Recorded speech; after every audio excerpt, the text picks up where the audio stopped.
Voilà, bonjour, bon après-midi, bienvenue à Sadéba, bienvenue ce samedi encore à cette émission de débat qui libère la parole et qui permet justement à tous les Camerounais de s'exprimer, de donner leur point de vue par rapport à tout ce qui se passe dans notre pays, parfois sur les réseaux sociaux. On rappelle que même quand c'est sur les réseaux sociaux, c'est quelque part.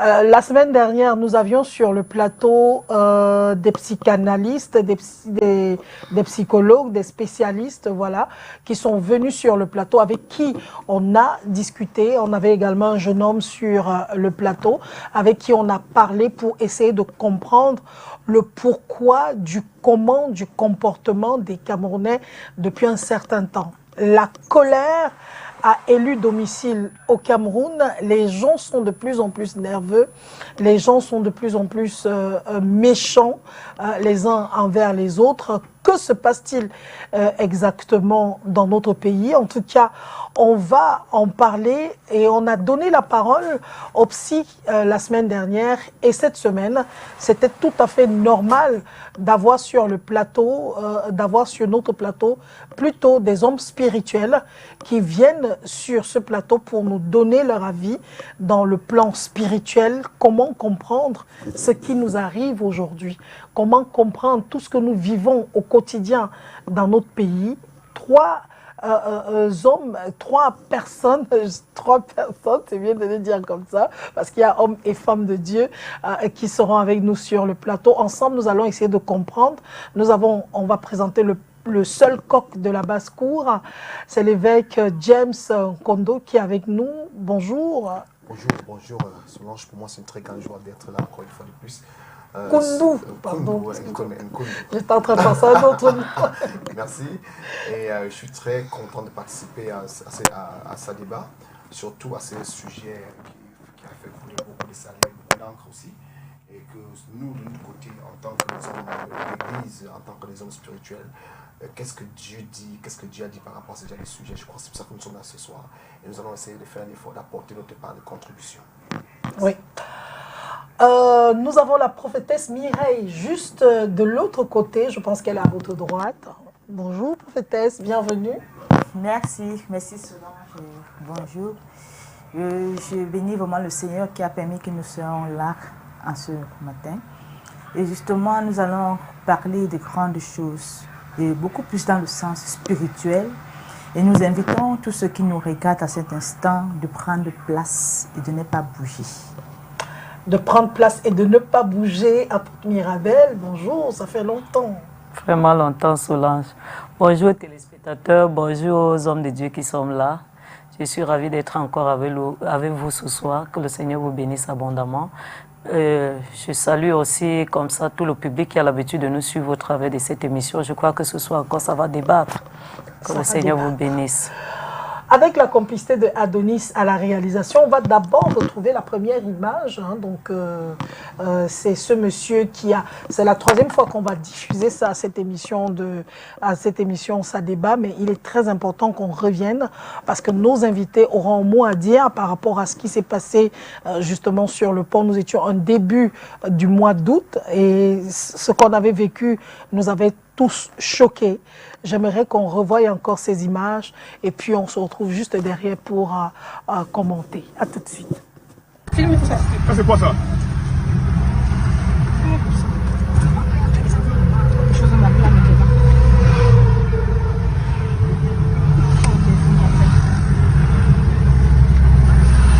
Cherchez à me déposer la voiture, fais le constat. On fait le constat, c'est pas le problème. C'est un double qui on va appeler. Je vois que quelqu'un va appeler. Vous parlez à qui? Vous connaissez quelqu'un, vous voulez partir.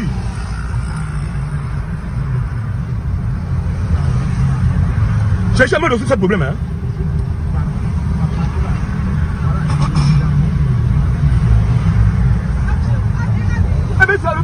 À la peau de femme.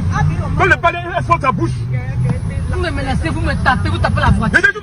Continuez. Me fais fou, hein? Me fais fou, je peux me casser le coup de connerie là, me fais fou, hein? Idiot. Je peux même partir avec. Tu peux me faire quoi?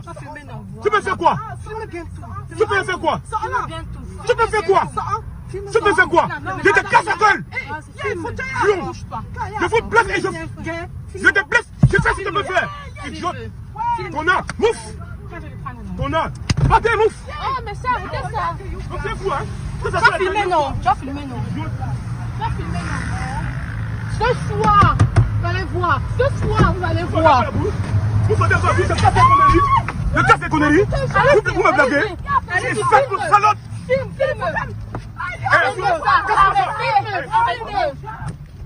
C'est bloqué. Bloque. Voilà.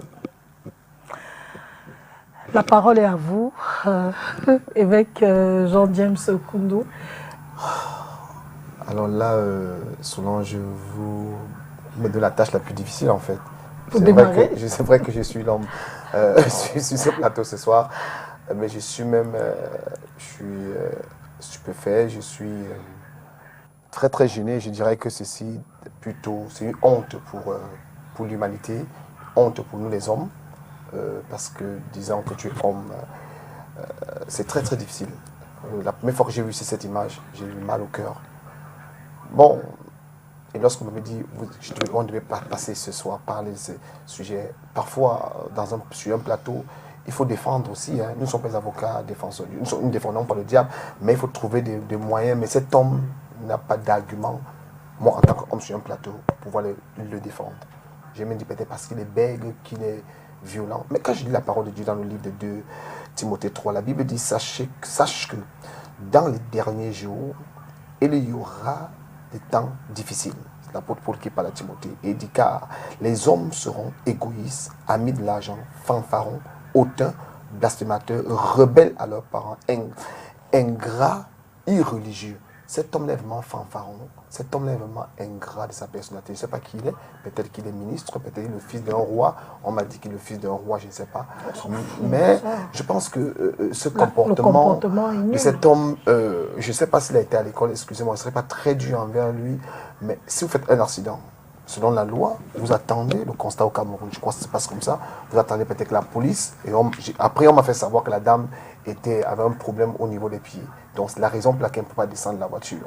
Bon, maintenant, je ne vais pas rentrer. Je ne suis pas un policier, enquêteur pour savoir qui avait tort ou pas. Mais sa voiture était en arrière. Donc, quelque part, la femme a plus de chance d'avoir raison. Peut-être que c'est arrêté brusquement. Lui, il a conduit la voiture en arrière.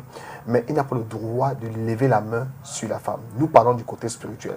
Moi, je dirais que, à première vue, quand j'ai vu cet homme réagir, je me suis dit, écoute, cet homme-là doit être possédé. Vous savez, pour tous ceux qui nous regardent, on m'a dit non, le pasteur, vous exagérez. Vous savez, il y a des gens comme ça, lorsqu'ils s'énervent, eux-mêmes ne peuvent pas retenir leur colère.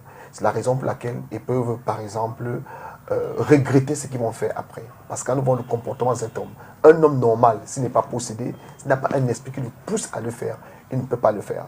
Parce que déjà, nous voyons cette colère qui monte, ça monte, il frappe le premier coup, ça monte, il frappe le deuxième, et il est prêt encore à sauter sur la femme comme un lion. En fait, lui, je ne voyais pas un être humain, mais je voyais un animal en train de manifester un esprit qui sort en lui. Et je crois que cet homme a besoin d'une bonne délivrance. Parce que le plus important n'est pas seulement de le condamner aussi. Hein.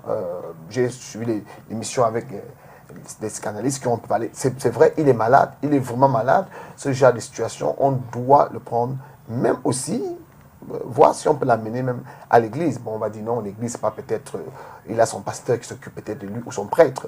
Mais je crois que cet homme a besoin de passer par une cuidam, a besoin de passer par une retraite spirituelle pour qu'on essaie de voir qu'est-ce qui ne va pas dans sa vie. Est-ce que dans sa famille, les gens n'ont pas le même comportement? Son père, sa mère, ses soeurs, est-ce qu'ils ne s'énervent pas de la même façon? Et quand cet homme pose cet acte devant son époux, je crois que son époux ou sa soeur, qui disait que non, on ne tape pas sur elle, alors s'ils peuvent taper sur quelqu'un de l'extérieur, mais à la maison, c'est un criminel. C'est là où le procureur de la République de Douala, que j'interpelle ici, devait le faire directement interpeller pour qu'on essaie de voir comment on peut résoudre, au moins pour laver l'image des Camerounais et donner une éducation, donner une leçon de morale aux autres, parce qu'il y en a plusieurs, hein. On a seulement filmé, ceci a été filmé, mais il y a d'autres aussi qui passent par les mêmes comportements et qui réagissent ainsi, hein, que ce soit les gens de la basse classe ou de la haute classe, peut-être lui, je ne sais pas quelle classe il est, on voit les bensikines ici dehors, parfois il te crache, ils balancent tes rétroviseurs, ils sont les premiers à foncer sur toi. Tu t'arrêtes, ils vont t'agresser, ils vont taper sur toi. J'ai vu les Ben Sekin à Ndokoti qui ont créé des problèmes à une jeune femme dans sa voiture. Ils ont presque... C'était pas facile. J'étais obligé de me sortir de la voiture et de demander qu'est-ce qui ne va pas.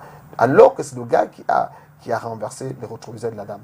Donc, si ces choses se passent, il faut donc que l'État essaie de prendre les choses à main. Mais nous, les hommes d'église, nous prions pour ça. Mais le cas de cet homme, Solange, je crois que cet homme a un gros souci spirituel.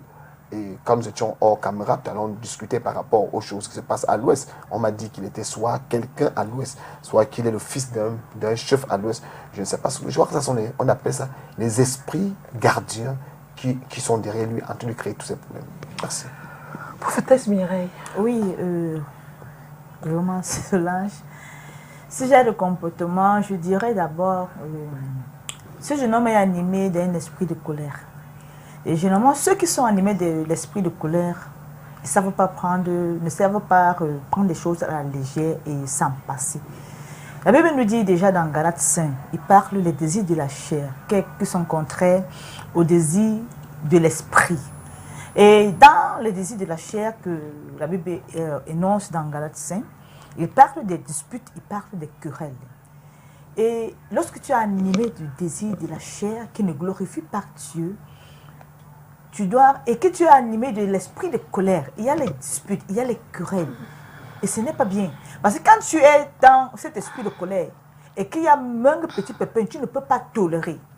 Et lorsque tu es animé de l'esprit, du Saint-Esprit, tu as en toi la patience, tu as en toi la tolérance. Ça veut dire, en cet homme, on ne voit pas la tolérance, on ne voit pas, plutôt la dame, elle est même patiente. Parce que si elle aussi, elle était animée de l'esprit de colère, elle aussi, elle devait chercher aussi à arrêter le jeune homme. Ah oui. Donc, elle est plutôt patiente, elle est plutôt tolérante. Elle ne s'est pas dérangée. Pas folie. Oui, elle n'a pas fait comme le jeune homme. Vous voyez, tellement lui, il est animé de l'esprit de colère que même quand on vient l'arrêter pour dire laisse, il ne parvient pas à laisser. Et je dirais vraiment, les disputes, là, les querelles, là, ça amène les divisions. Nous allons voir même dans Genèse avec Abraham et Lot, à cause des querelles entre ses serviteurs et les serviteurs de Lot, ils se sont retrouvés en cas de se séparer. Abraham a dit non, c'est mieux qu'on se sépare. Et les divisions se sont installées. Vous voyez, justement, on se retrouve déjà avec les divisions. Déjà que le monsieur apparemment était dans le point de se marier. Et le mariage a été annulé. Donc, ce qui fait que, voilà déjà des divisions qui s'installent. À cause de quoi? Des querelles. À cause de toi, de quoi? Des disputes. Donc, je pense qu'on doit revoir un peu le cas de ce monsieur. En lui, il y a un esprit de colère. Donc, il a besoin de la prière, comme l'évêque vient de dire. Il a vraiment besoin de la prière pour une délivrance de l'esprit de colère. Apôtre Mirabel. Oui, déjà, je veux attirer l'attention des gens déjà à partir de l'éducation familiale. Parce que quand tu regardes l'attitude des mamans là derrière ce garçon, il a l'habitude d'être choyé, il a l'habitude, on a l'habitude de tout accepter à lui. Tu vois, les mamans là, le supplie de laisser cette fille. On supplie. Je veux dire ceci, c'est que ce que nous donnons comme éducation à nos enfants à la maison, ça ne va pas se limiter au niveau de la famille. La société peut subir, peut bénéficier en bien ou en mal. Donc, tu vois déjà quelqu'un au sein de la famille, on a l'habitude de tout accepter. Il ne peut pas concevoir qu'il parle à quelqu'un 2 minutes et la personne ne l'obéit pas. On doit tout simplement se soumettre à lui. Ses désirs sont les autres. C'est vrai. Alors, ces désirs sont les autres, tout part de la famille, parce que la réponse est dans la réaction des mamans là tout autour de lui. Je vais amener les gens à comprendre que la façon, ce que nous donnons comme éducation au niveau de la famille peut avoir des répercussions dans la société. Parce que ce que tu fais à la maison, l'enfant fait tout, tu dis oui, tu es ceci et tout, tu acceptes. Mais je ne pense pas que la société va voir cela comme tu fais au niveau de la famille. Alors, ce garçon a un véritable problème. On ne doit pas s'opposer à lui. Sa volonté, ses désirs, je sais pas, ce sont des ordres. Ce sont des ordres en fait. Parce que ce n'est pas seulement la violence. Le problème, c'est lui, il a dit à cette femme de sortir. Si cette femme ne veut pas sortir, alors ça va ça va partir dans tous les sens. Il paraît qu'il voulait que la femme lui donne de l'argent, que la femme paye pour que la femme paye. Elle a dit non, je préfère que le constat vienne. Voilà. Donc nous devons comprendre déjà à ce niveau que on ne fera pas toujours ce que nous voulons. C'est comme ça, la vie est faite comme ça. Parce qu'avant de voir le plan spirituel, déjà au niveau de l'éducation, nous devons comprendre qu'on ne peut pas tout obtenir dans la vie. Alors si tu n'as pas appris à quelqu'un qu'il ne peut pas tout obtenir, quand il va sortir dehors, il va se comporter comme il a l'habitude de faire à la maison. Que ses désirs étaient les autres. Alors déjà à ce niveau, je vais attirer l'attention de plusieurs ici. Parce que si d'autres arrivent au meurtre, c'est parce que s'ils ne peuvent pas obtenir quelque chose, ils vont utiliser les méthodes les plus fortes pour obtenir ce dont ils ont besoin. Et tout ceci commence au niveau de la famille.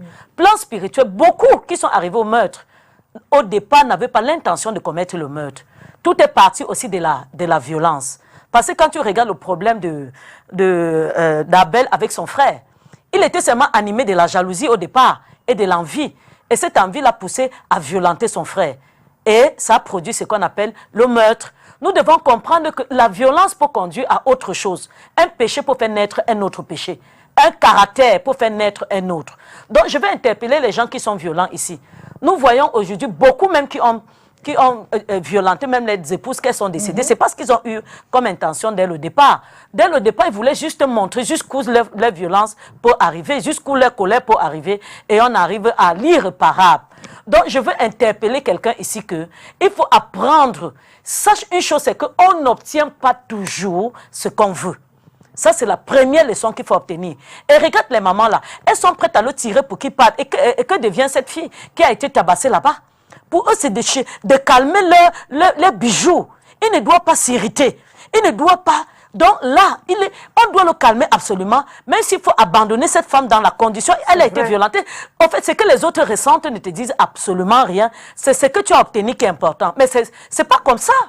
Dans la vie, ce n'est pas notre satisfaction. Nous devons tenir compte aussi des gens qui sont autour de nous. Et savoir si ce que nous faisons fait du bien aux autres ou bien cela fait du mal aux autres. Parce que là, on veut absolument calmer nos bijoux. Le bijou familial, l'intouchable familial. Quelle que soit l'importance que tu peux donner à ta personne à la maison, je suis désolée de te dire que d'ailleurs, on n'est pas obligé de lui donner cette même considération. Au sein de la famille, tu peux être le plus grand, je ne sais pas quoi, mais dans la société, il y a quelqu'un qui t'ignore complètement, comme si tu l'étais... Oui, mais bien sûr, bien sûr. Ton univers de grandeur peut s'arrêter au niveau de ta famille, au niveau de ta maison. Mais ce monsieur, quand il part, tu sens que c'est quelqu'un que dans la famille, il impose sa volonté, il dicte la loi et les autres suivent. Donc vraiment, c'est à ce niveau que je peux donner ma contribution. On va poursuivre le débat. On voit de plus en plus que lorsqu'on se retrouve face à une situation pareille, on fait plus appel au psy, en disant que non, probablement il doit avoir un problème moral, probablement il a une... Est-ce qu'on ne peut pas aussi souvent, de temps en temps, faire appel aux hommes spirituels? Parce que je crois, d'après ce que vous avez dit, évêque, qu'il y a un problème spirituel derrière cette colère.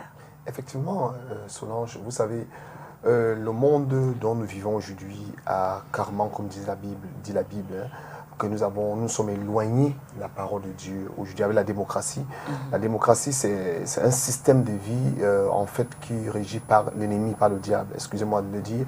Dans le passé, nous avons en Israël, il y avait 3 pouvoirs. Hein. Il y avait le pouvoir prophétique, et il y avait le pouvoir sacerdotal, et il y avait le pouvoir royal.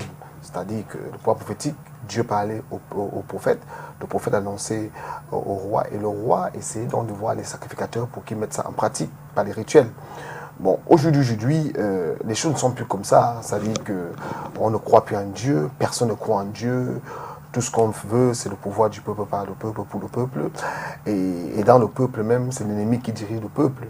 Donc, ce qui fait du coup que quand il y a un problème, personne ne pense venir vers l'Église, vers le Seigneur, pour poser la question. La preuve en est que, d'ailleurs, quand même, vous avez que pas, je parle particulièrement au Cameroun, hein, vous avez que pas, vous dites que vous êtes pasteur, on vous regarde comme ça. Je vais vous faire une anecdote. Une fois, j'étais dans le vol, je venais au Cameroun, et il y a un monsieur qui a eu un problème, il a eu une attaque. Alors il est tombé et puis on a arrêté. On dit est-ce qu'il y a un médecin ici? Comment on fait dans l'avion? Y a-t-il un médecin ici? Moi j'ai senti que cet homme-là avait un problème spirituel. Y a-t-il un médecin? Et je viens dire à la femme que je suis pasteur. Elle dit non, on n'a pas encore besoin de vous pour le moment.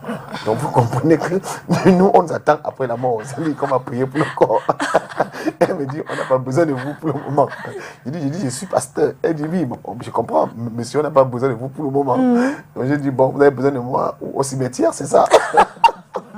Pour que je ressuscite. Tu avais fait la messe.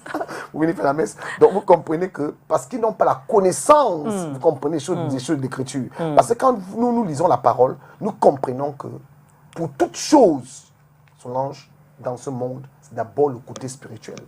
Même toutes les guerres qu'il y a dans le monde, la guerre se passe d'abord spirituellement. Cet enfant, cet homme-là, qui a posé cet acte, quand vous allez voir, si vous lui posez la question, qu'est-ce que tu as rêvé cette nuit? Il va vous dire, parce que certainement qu'il a eu une attaque dans la nuit, et ceci va se répercuter dans sa vie physique. Donc il y a quelque chose qui s'est passé spirituellement. Comme je disais tout à l'heure, la femme de Dieu, si cette femme aussi s'énervait, elle sautait. C'est une grâce qu'il a eue, qu'il a trouvé une femme calme, mature, une femme qui n'était pas... Si une femme est sautée sur lui, ça pouvait même se déclencher un meurtre.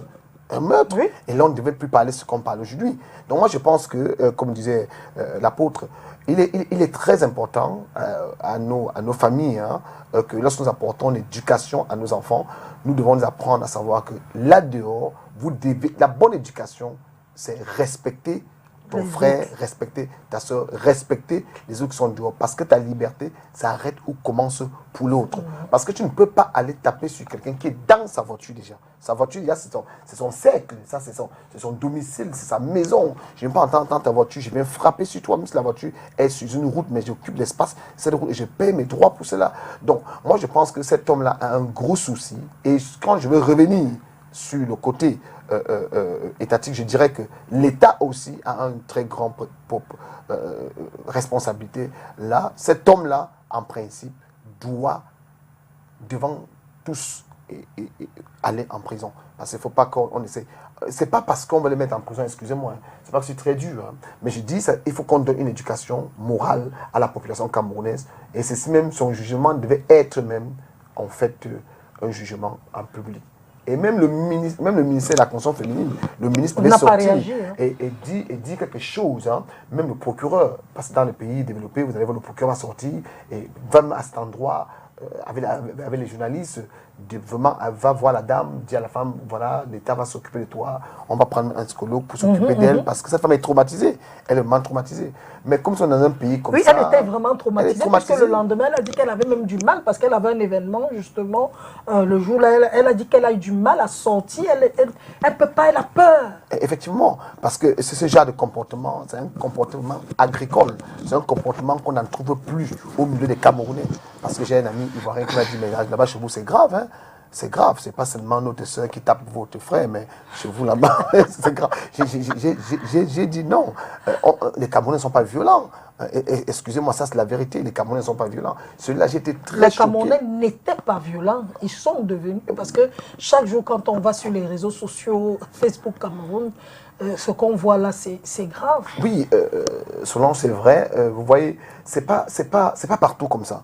Je sais que les Camerounais, ce sont des gens qui se respectent parce qu'on ne trouve pas des bagarres partout en route. Hein. Soyons quand même, regardons les choses en face. Mais il y en a de plus, avec les réseaux sociaux, ce qui est dangereux avec les réseaux sociaux, c'est quoi? Il n'y a rien qui se passe caché. Hein. Même dans la chambre, si on te filme, on va mettre ça dehors. Donc vraiment, il faut que nous regardons, voir cette chose plus spirituellement que physiquement. Parce que nous regardons ça physiquement, nous allons donner tout au tort à ce monsieur. Oui, il a tort. Mais alors... tout à l'heure, l'apôtre a parlé de l'éducation venant des familles, comment même les femmes avec qui il était, sa famille parlait. Parce que notre famille, j'ai vu comment la dame a mis les mains sur sa joue pour le retourner, pour qu'il regarde en face. Ça veut dire qu'il était comme un animal, c'est comme ça qu'il s'énerve. Attention, faites attention, il va lâcher la main et on l'arrête. Et c'est pas bien. Mais justement, prophétesse Mireille, pourquoi est-ce que on ne fait pas souvent beaucoup appel aux hommes de Dieu lorsqu'il y a des situations comme ça? Est-ce qu'on a peur des hommes de Dieu? Est-ce que les hommes de Dieu n'ont pas aussi une réputation qui fait qu'on a souvent même peur de les appeler lorsqu'il y a une situation pareille? Oui, sinon moi je dirais que, premièrement, c'est parce qu'on ne croit pas, beaucoup ne croient pas en Jésus-Christ. Parce que Si tu crois en Jésus-Christ, tu dois croire à son serviteur. Croire en Jésus-Christ et croire à son serviteur, c'est croire que Jésus peut utiliser son serviteur pour faire quelque chose. Et lorsque tu es enfant de Dieu et que tu as mis Christ dans ton cœur, l'Esprit de Dieu dans ta vie vient travailler ta vie, même si au départ tu avais l'esprit de colère.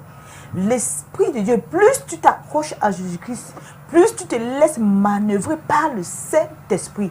Le Saint-Esprit de Dieu travaille dans ton corps. Et tu vas voir parfois quelqu'un qu'avant de donner sa vie à Jésus-Christ, il était violent, il était brut. Mais à un moment donné, tu vois, il change, il devient posé. Parce que la Bible dit, le fruit de l'esprit, c'est l'amour. Dans l'amour, on voit la tempérance, on voit la tolérance. Donc, si cet homme avait vraiment donné sa vie en Jésus-Christ, l'amour en lui devait cultiver aussi la tolérance et la patience. Et comme tu disais tout à l'heure, Solange, j'ai dit que beaucoup de personnes ne croient pas en Jésus-Christ. L'homme de Dieu a donné un exemple que lorsqu'il était dans le vol, il dit, mais je suis pasteur, je peux faire. Hein? Parce que les gens se disent que non, c'est juste le médecin qui peut faire. Tu vois, celle qui a dit non, on n'a pas besoin de vous. Quelque part, c'est parce qu'elle ne connaît même pas ce que Jésus-Christ fait. C'est ça, elle ne connaît pas. Oui, elle ne connaît pas. Parce que si tu es chrétien et que tu as lu la Bible, tu connais ce que Jésus faisait. Quand tu lis la Bible, tu sais que Jésus-Christ ressuscitait même les morts. Jésus-Christ guérissait les malades. Jésus-Christ faisait tel. Quand tu connais cela, un homme de Dieu peut venir se présenter et dire que je suis pasteur, je peux prier pour lui et qu'il se réveille. Je peux prier pour lui et qu'il guérisse. Quand elle dit non, c'est parce qu'elle ne croit pas. Et c'est même parce qu'elle ne connaît pas ce que il y en a même qui connaissent, mais le problème c'est que lorsqu'on voit même aujourd'hui la façon dont les hommes de Dieu sont présentés, même dans les séries, dans les films, c'est toujours des gens qui ont une vie sale, qui engrossent les femmes, qui sont aux antipodes des hypocrites, etc. Peut-être c'est tout ça aujourd'hui qui fait que on n'a même plus envie d'appeler un homme de Dieu lorsqu'on se retrouve face à une situation pareille. Je crois que... Solange. Oui, allez-y. Je vais dire quelque chose, n'est-ce pas? L'homme de Dieu, avant d'être appelé, a d'abord une vie personnelle. Et l'onction de Dieu en lui, c'est l'onction de Dieu en lui qui fait l'action. Ce n'est pas sa vie personnelle qui fait l'action. Un homme de Dieu peut être là, que lui-même il est malade, mais il guérit quelqu'un. Qui a la même maladie que lui. Oui, qui a la même maladie que lui, mais il prie pour quelqu'un, la personne guérit. Et lui-même il est malade. Moi-même je suis un témoignage. Il y a parfois, moi-même je suis souffrante. Mais les cas viennent devant moi, je prie pour ces personnes, les gens témoignent. Et moi par exemple, là, j'ai eu un accouchement par césarienne, mais je ne peux pas imaginer que je peux accoucher par césarienne. Ça c'est un exemple. Quand je parlais à mes visites, puisque celui qui me suivait, il savait que j'étais femme de Dieu. Et il me dit, mais prépare-toi, c'est pas césarien. Je lui dis, zéro, tu mens. Moi, césarien, il dit, ouais, je t'ai dit, femme, ouais, prophète, je t'ai dit. Il dit, non, moi, je refuse. Zéro. Je ne pouvais pas imaginer parce qu'il y a eu des cas qui sont venus vers moi où le médecin les a dit ceci, tu vas accoucher par césarien. Il vient dire, non, je prie pour toi et tu vas accoucher normalement. Il part, il accouche normalement. Même le médecin est surpris, mais qu'est-ce qui s'est passé? Donc, je donne ce témoignage pour dire ceci. Ce n'est pas parce que on va parler, l'homme de Dieu a fait ceci, il a fait cela. Est-ce que malgré ce qu'il a fait là, est-ce que quand il prie pour quelqu'un, la personne témoigne? Est-ce que la personne témoigne? Je vois par exemple le roi David. Le roi David, il avait volé, il avait pris la femme de tuer son mari. Mais est-ce que ça empêchait que le Seigneur continue à lui parler? Ça n'a pas empêché. Moi, je vais lancer là-dessus. Hein. Je dirais déjà que, en fait, les hommes de Dieu n'ont même jamais été appelés au Cameroun par rapport à un sujet. Pour dire que alors on les appelait souvent. Aujourd'hui, à cause de leur comportement, on ne les appelle pas. En fait, nous ne sommes pas là pour justifier le comportement des hommes de Dieu ou bien pour les défendre. Un homme de Dieu a droit d'être un exemple. Ça, c'est vrai, nous ne refusons pas. Mais on ne juge pas un homme de Dieu. D'ailleurs, la Bible dit, qui êtes-vous pour juger mon serviteur? On ne juge pas, non, on dit non, parce qu'on les a vus avec une fille, on a vu avec à la magie, on a vu dans les... on ne sait pas quoi. Mais je dis que les hommes de Dieu n'ont jamais été respectés dans ce pays, le Cameroun. Peut-être par rapport, quelqu'un me dirait que c'est peut-être par rapport à leur comportement. Est-ce que même Les prêtres qui ont été là depuis longtemps, ils ont souvent consulté les prêtres par rapport à ce genre de sujet pour l'interrogation. Bon, quand on passe par les hommes de Dieu au Cameroun, on regarde plutôt les pasteurs, parce que les prêtres sont hors, parce que l'église catholique, c'est l'église d'État. On regarde par exemple, quand on dit les hommes de Dieu ont posé des actes qui ne sont pas bien, on regarde plutôt les pasteurs.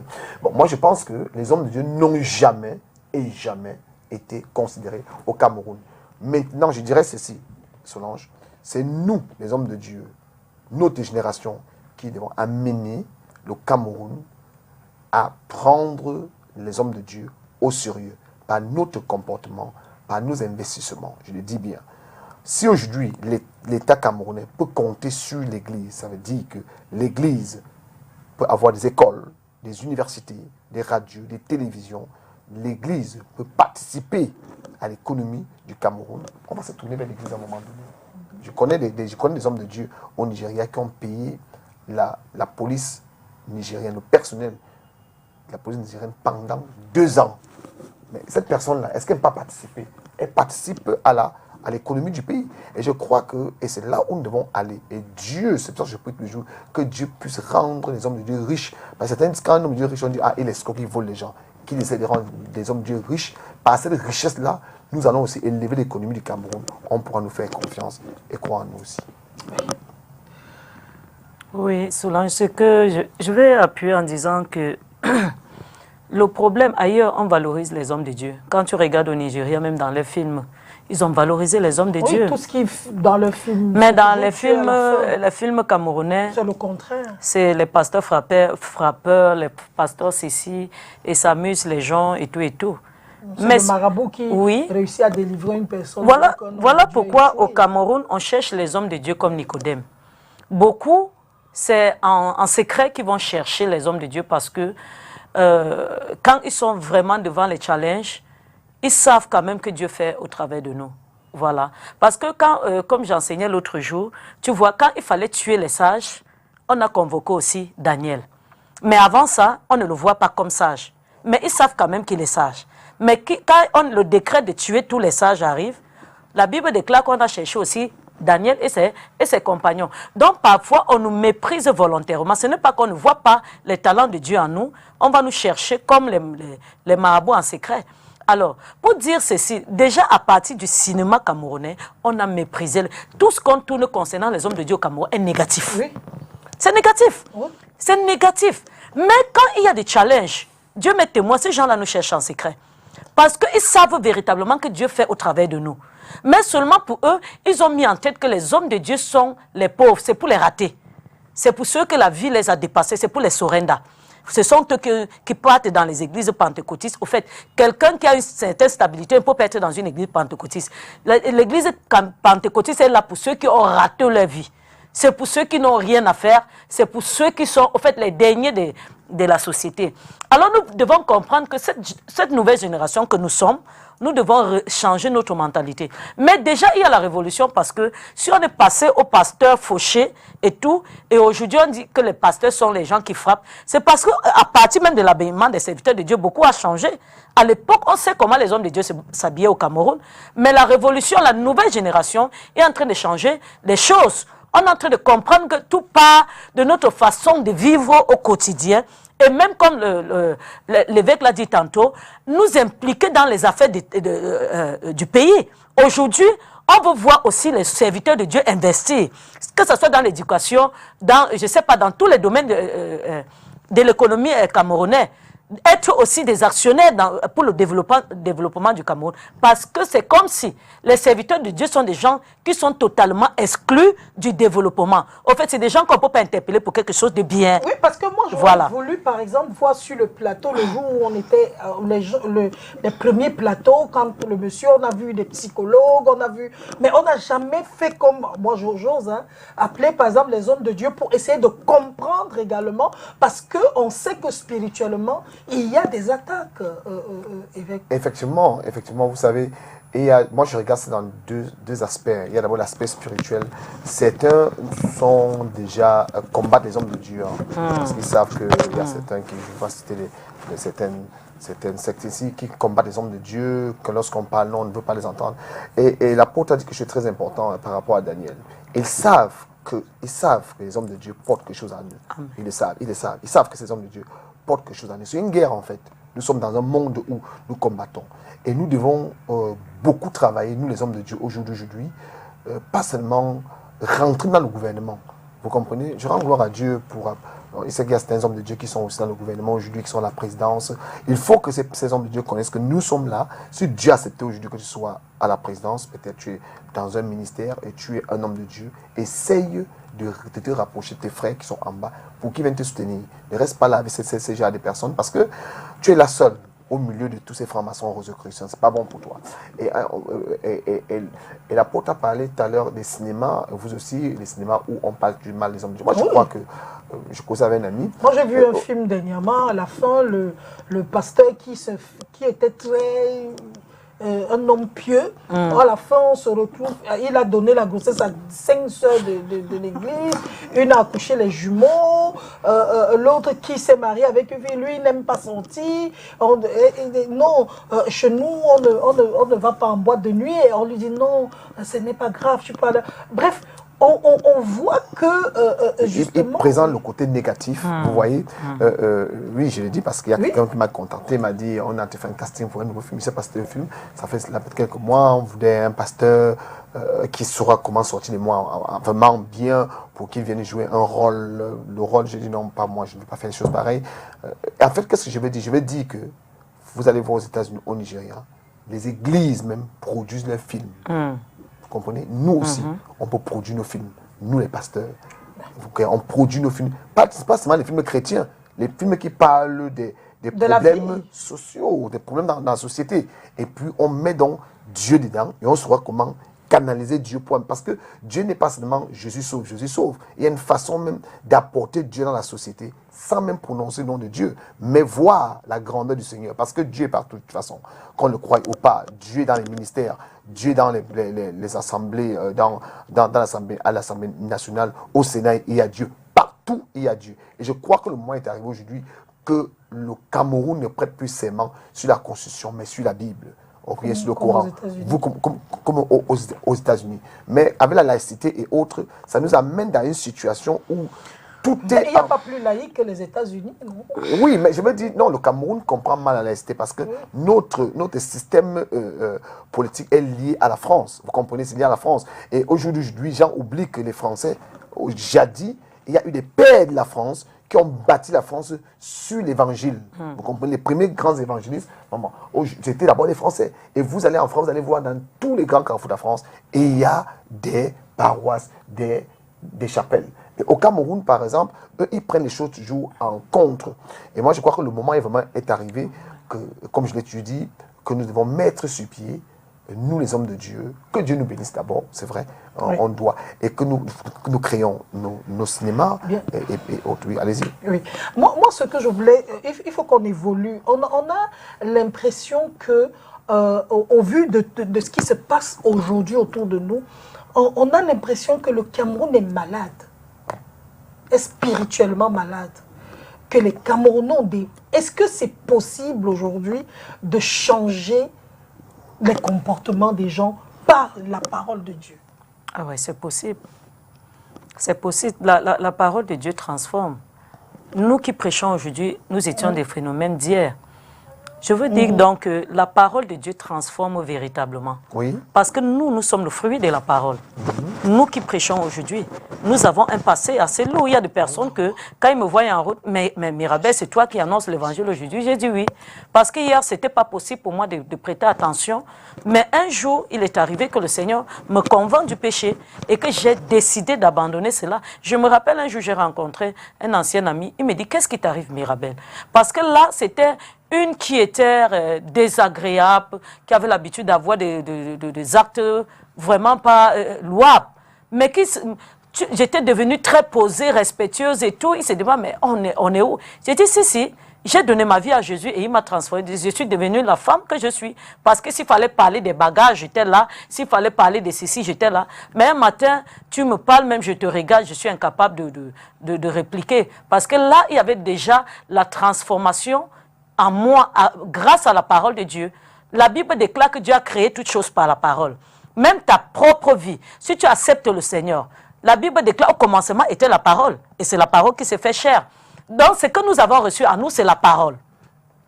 Donc, je veux dire à quelqu'un que quel que soit son niveau peut-être de colère comme pour notre frère, ou bien je ne sais pas ce qu'il anime actuellement, c'est possible pour lui d'échanger.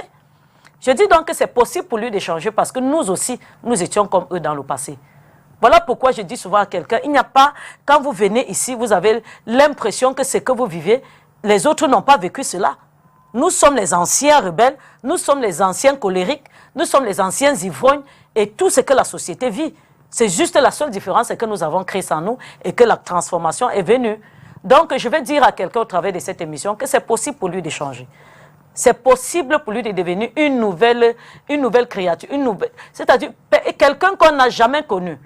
De sorte que tu le regardes, on se demande, est-ce que c'est la personne? Alors, donc j'exhorte quelqu'un au travers de cette émission aujourd'hui à tourner la face vers le Seigneur, à tourner véritablement la face vers lui et il va faire de toi la personne qui veut que tu sois. Et ce que Dieu veut pour nous, c'est que nous soyons des personnes d'amour, les personnes de joie, les personnes qui apportent la paix et non, la Bible dit rechercher la paix avec tous. Ça veut dire que quand quelqu'un n'aime pas la paix, il n'aime pas Christ. Parce que Christ c'est la paix. Donc, au travers de cette émission, nous voulons dire à quelqu'un que c'est possible de sortir de ces situations par lesquelles il traverse. Si tu es dans une situation comme ça où tu ne peux pas te contrôler, tu ne peux pas, que cela soit par des envoûtements ou juste par un caractère, parce qu'il y a aussi des caractères qui sont financés par les démons. Il y a les caractères que ce sont les démons qui donnent. Alors, même si c'est financé par le monde des ténèbres, Jésus donne la liberté. Viens à Christ et la Bible déclare que tu connaîtras la vérité et c'est la vérité qui t'affranchira. Prophétesse Mireille. Oui, je vais remonter juste à la servante de Dieu, ce qu'elle vient de dire. Justement, quand tu as donné ta vie en Jésus-Christ, quand tu viens en Jésus-Christ, je l'ai dit tout à l'heure que l'Esprit de Dieu dans ta vie te transforme. Tu deviens une autre personne. Je me rappelle lorsque je venais de faire la rencontre de Christ, les gens, ils n'imaginaient plus qui j'étais. C'est-à-dire chacun était dépassé. Mais qu'est-ce qui m'arrive? Qu'est-ce qui arrive?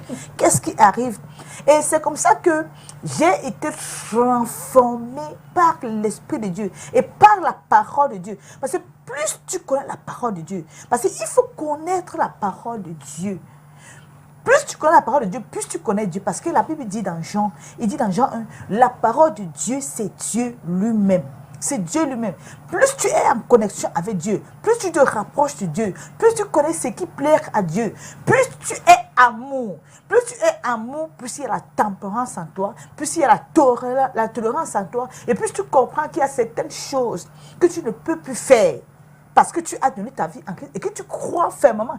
Parce que cela, il y a des personnes qui vont donner leur vie en Christ, mais réellement, ils n'ont pas donné leur cœur en Jésus-Christ. Parce que l'essentiel n'est pas seulement de donner sa vie en Christ, mais donne ton cœur entièrement en Jésus-Christ. Ouvre ton cœur afin que Christ entre à l'intérieur. Parce que si Christ entre dans ton cœur, une chose est sûre et certaine qu'il y a des choses que tu dois abandonner.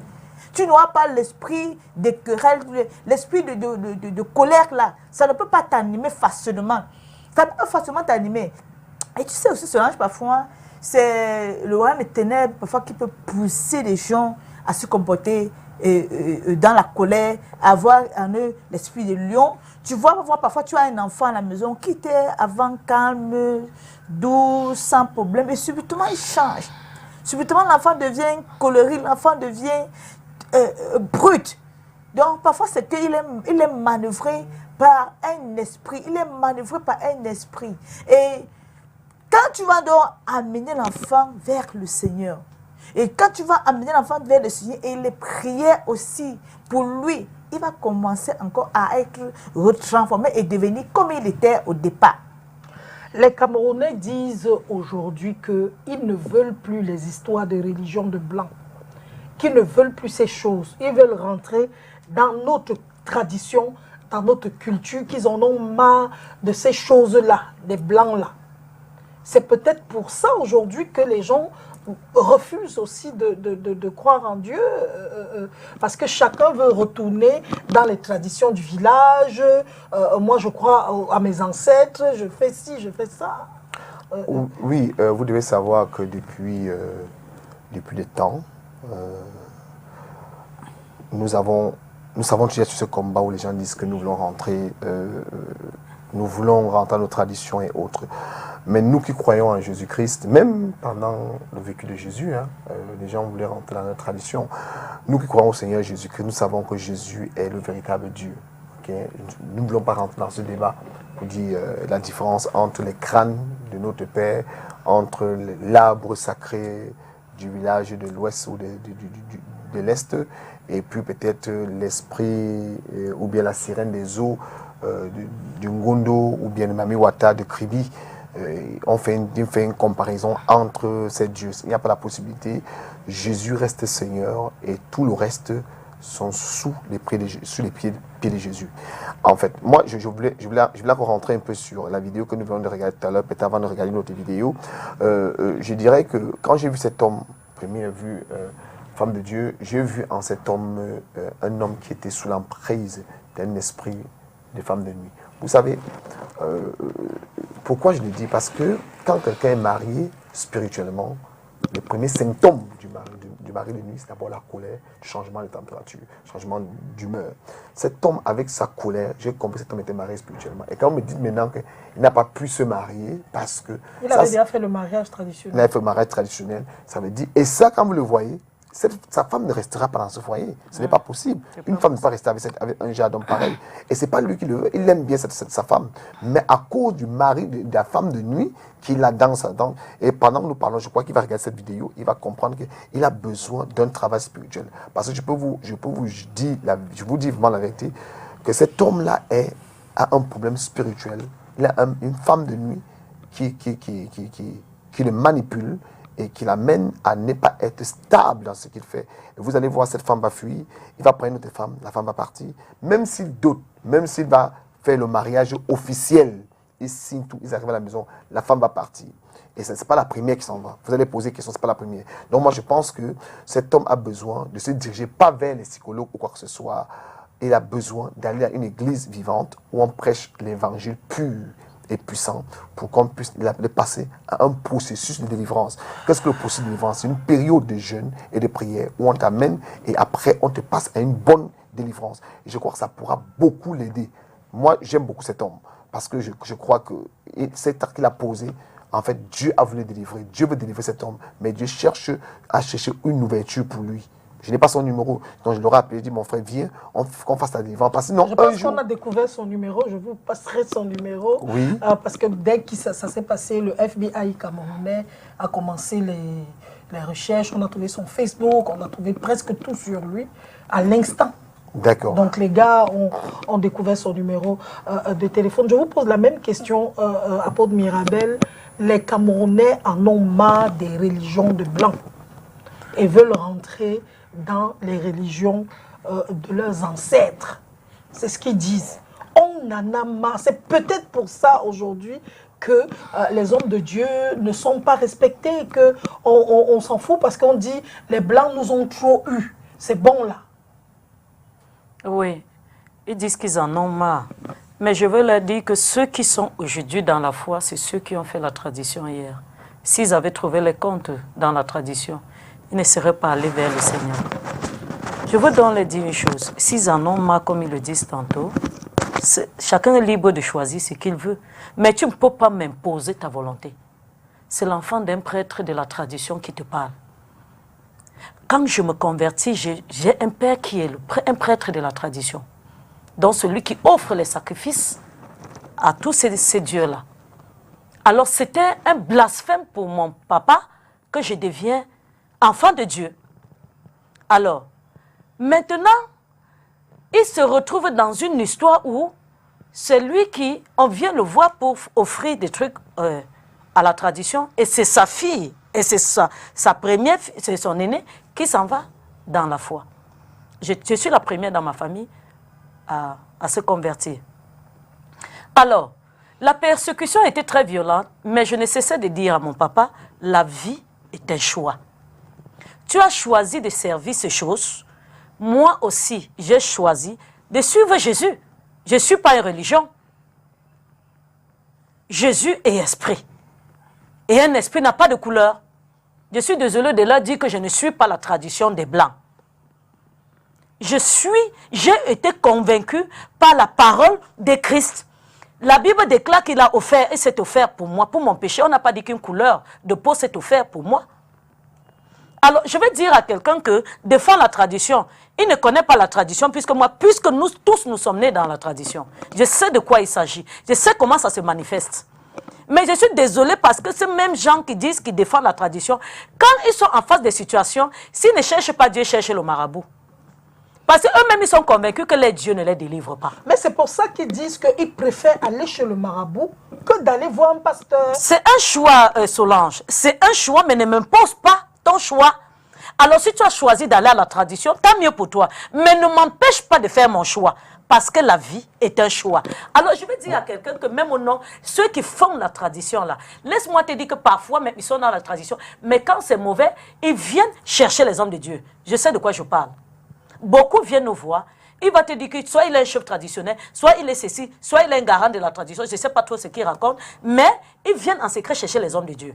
Donc parfois même, je me dis, ils sont hypocrites envers le Dieu. Oui, révérende, je dirais que aujourd'hui, lorsque nous regardons, nous faisons des statistiques, hein, nous comprenons que les Camerounais, de plus en plus, se tournent vers le Seigneur. Il y a de cela 5 ans, ce n'était pas la même chose. C'est vrai qu'il y a une nouvelle génération de jeunes d'aujourd'hui avec Facebook et autres, avec les influenceurs, ça a bouleversé les choses. Hein, oui, c'est pour ça que je dis, parce que de plus en plus, il y a des gens qui te disent, non, moi je crois à la tradition de mon village, tout simplement, je crois